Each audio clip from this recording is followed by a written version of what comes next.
வழி என்பதை நமக்கு காட்டும் வண்ணமாக நிகழ்ந்ததுதான் இந்த தாரகவதம். இதற்கு பிறகு சிங்கமுகன், அவனுக்கு பிறகு சூரன் என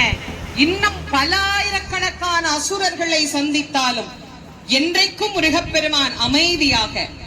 ஆனந்தமாக நம் எல்லோருக்கும் காட்சி தந்தோ அவன் உணரவில்லை. தன்னுடைய மாயைதான் வலிமையானது என்று நினைத்துக் கொண்டிருந்த அந்த தாரகனுக்கும்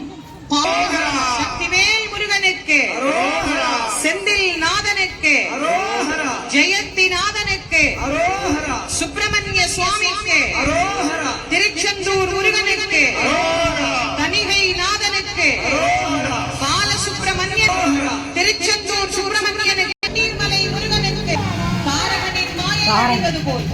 நம் ஒவ்வொருவரின் உள்ள அழித்து நம் எல்லோரின் ஊசலாடுகின்ற மனம்